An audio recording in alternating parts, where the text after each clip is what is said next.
शिमला की ठंडी वादियों में बसे एक रिसोर्ट में लेखिका अनिका अपने नए उपन्यास पर काम करने आई थी। बर्फ से ढकी पहाड़ियां और ठंडी हवा उसके विचारों को नए पंख देती थी। एक शाम लॉबी में उसकी मुलाकात रणवीर से हुई। लंबा, सजीला और गहरी आंखों वाला एक रहस्यमय युवक जो खुद को एक ट्रैवल ब्लॉगर बताता था। उनकी बातचीत कॉफी से शुरू हुई और देर रात तक शराब और गहरे राजों तक पहुंच गई। उनकी नजदीकियां धीरे धीरे बढ़ती गईं। एक रात तेज बारिश के बीच रणवीर ने उसे अपने कमरे में बुलाया। कमरे में मोमबत्तियों की रोशनी थी, खिड़की के बाहर बर्फ गिर रही थी और भीतर दो जिस्म एक दूसरे की गर्माहट में घुल रहे थे। अनिका ने कभी इतनी गहराई से किसी को नहीं चाहा था। रणवीर की उंगलियां उसकी पीठ पर गहराई से चल रही थीं, मानो उसके अंदर के सारे जख्म पड़ रहा हो। उनके होंठ एक दूसरे में उलझे, सांसें तेज होती गईं और उनके जिस्मों का तापमान पहाड़ों की सर्दी को मात दे रहा था। सुबह जब अनिका जाग, रणवीर कमरे में नहीं था। रिसेप्शन से पता चला कि एक लड़की की लाश रिसोर्ट के पीछे मिली थी। उसका गला रेता गया था। पुलिस आई और पूछताछ शुरू हुई। अनिका चौंक गई जब पता चला कि मरी हुई लड़की का नाम नैना था और वह रणवीर की एक्स गर्लफ्रेंड थी। अनिका के मन में डर और शक का तूफान चलने लगा। क्या रणवीर वही है जो दिखता है? उसने जब रणवीर से सवाल किया तो उसने कहा, नैना और मेरा रिश्ता बहुत गहरा था, लेकिन अब सब खत्म हो चुका है। तुम मुझ पर भरोसा करो। उस रात भी वो एक दूसरे के आगोश में थे, लेकिन अब अनिका का दिल बेचैन था। उसकी आंखें बंद थीं, लेकिन दिमाग खुली आंखों से सच तलाश रहा था। तीसरी रात अनिका ने रणवीर का फोन चुपके से चेक किया। उसमें नैना की कुछ अश्लील तस्वीरें और चैट्स थीं जो हत्या से कुछ दिन पहले की थीं। तभी रणवीर कमरे में आया और सब देख लिया। अब तुम भी बहुत जान गई हो अनिका, तुम्हें भी उसी रास्ते पर जाना होगा, रणवीर ने कहा और पास पड़ा चाकू उठाया।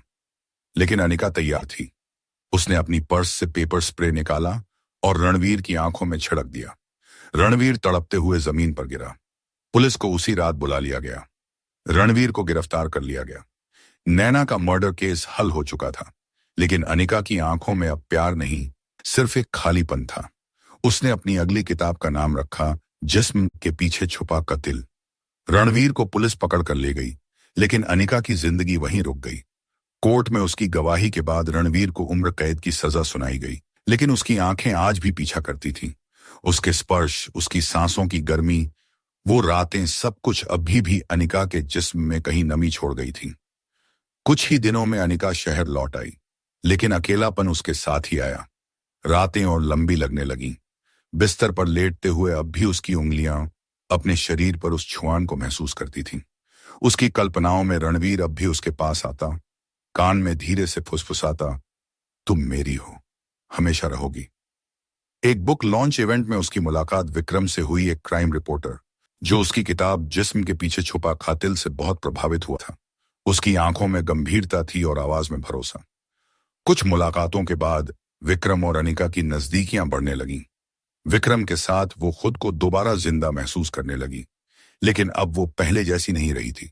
अंदर अब डर और सावधानी का जहरों देखी ये जहर भर चुका था। एक सुबह विक्रम ने खबर दी, एक और लड़की की लाश उसी रिसोर्ट के पास मिली थी। तरीका वही, गला रेता हुआ। अनिका के रोंगटे खड़े हो गए। लेकिन रणवीर तो जेल में है, फिर ये कैसे हुआ? विक्रम ने पूछा। अनिका की सांसें थम गईं। विक्रम ने धीरे धीरे रिसर्च शुरू की और पाया कि रणवीर जेल से किसी को लगातार फोन कर रहा था। नंबर 1 लड़की रिया का था, जो अब गायब थी।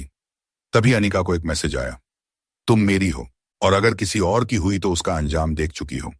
फोन नंबर प्राइवेट था। विक्रम ने शक जताया कि रणवीर अकेला नहीं है, कोई उसका साथ दे रहा है बाहर से, या कोई उसकी पहचान में है जो बाहर उसका काम कर रहा है। डर के इस माहौल में विक्रम ने अनिका को अपने फ्लैट में रहने की दावत दी। वो साथ रहने लगे। अनिका पहली बार किसी के साथ सुरक्षित महसूस कर रही थी। एक रात जब हल्की बारिश हो रही थी और कमरे में मोमबत्ती की रोशनी थी, विक्रम ने अनिका को धीरे से अपने पास खींच लिया। अब डर मत, उसने कहा। उनके होंठ मिल गए और इस बार अनिका ने खुद को पूरी तरह छोड़ दिया। उनकी सांसें तेज होती गईं, बदन में गर्मी उतरती गई। विक्रम की उंगलियां उसकी पीठ पर चलती रहीं और अनिका उसके सीने में खुद को समेटती चली गई।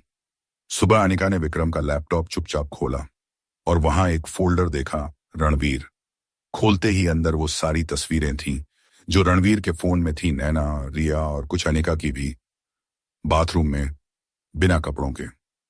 उसका दिल धक से रह गया। विक्रम, कौन हो तुम? उसकी आवाज कांप गई। पीछे से विक्रम आया, दरवाजा बंद किया और बोला, तुम्हें क्या लगा सिर्फ रणवीर को प्यार हुआ था तुमसे? कमरे का दरवाजा लॉक हो चुका था। विक्रम की आंखों में अब प्यार नहीं, जुनून था, पागलपन से भरा जुनून। मैं रणवीर का भाई हूं, अनिका। उसकी आवाज में ठंडापन था। अनिका जैसे जम सी गई। तुम? रणवीर ने तुमसे सच्चा प्यार किया था, लेकिन तुमने उसे जेल भिजवा दिया। तुमने उसकी जिंदगी तबाह कर दी। अब मैं तुम्हें उसी दर्द से गुजारूंगा। अनिका कांपने लगी। वो चीखना चाहती थी, लेकिन डर और सदमा उसकी आवाज को निगल गया था। विक्रम ने उसके पिए हाथ बांध दिए। मैं तुम्हें मारूंगा नहीं, लेकिन तुम्हारी रूह को रोज जला दूंगा। उसने कैमरा ऑन किया। उसकी नीयत साफ थी, वो अनिका की रिकॉर्डिंग करके रणवीर को जेल में भेजना चाहता था। लेकिन तभी अनिका ने सिर झटक कर मोमबत्ती गिरा दी। पर्दों में आग लग गई। वो मौका देख भागी और बालकनी से कूद गई। दूसरी मंजिल से गिरने के बावजूद उसकी हिम्मत सलामत रही। अनिका किसी तरह पुलिस तक पहुंची। सबूत, रिकॉर्डिंग्स और रणवीर से जेल में की गई विक्रम की कॉल्स, सब पुलिस के हाथ लगे। पुलिस ने विक्रम को गिरफ्तार किया। पूछताछ में पता चला कि नैना और रिया दोनों की हत्या विक्रम ने की थी, रणवीर के कहने पर। रणवीर जेल में ही दिल का दौरा पड़ने से मारा गया, लेकिन उससे पहले उसने विक्रम को पूरी तरह अपनी सोच से पागल बना दिया था। महीनों तक अनिका डिप्रेशन में रही, लेकिन फिर उसने फैसला लिया कि वो इन हादसों को अपनी कमजोरी नहीं बनने देगी। उसने अपनी नई किताब लिखी, मुझे प्यार हुआ था, कातिल से। यह किताब बेस्ट सेलर बनी। 1 साल बाद एक बुक फेयर में उसकी मुलाकात दीपक नामक एक संवेदनशील, सरल और ईमानदार व्यक्ति से हुई, जो एक साइकोलॉजी प्रोफेसर था। उसने अनिका की किताबों को दिल से समझा था। धीरे धीरे एक खूबसूरत रिश्ता पनपा। एक रात जब अनिका ने खुद को फिर से दीपक की बाहों में खो दिया, तो वो डर नहीं था, वो सुकून था। इस बार उसका बदन कांपा नहीं, उसकी रूह मुस्कुराई। उनके होंठों की मुलाकात अब भय नहीं, भरोसे से थी।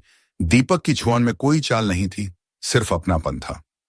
अनिका ने उसकी बाहों में सिर रखकर कहा, अब बस प्यार चाहिए, राज नहीं।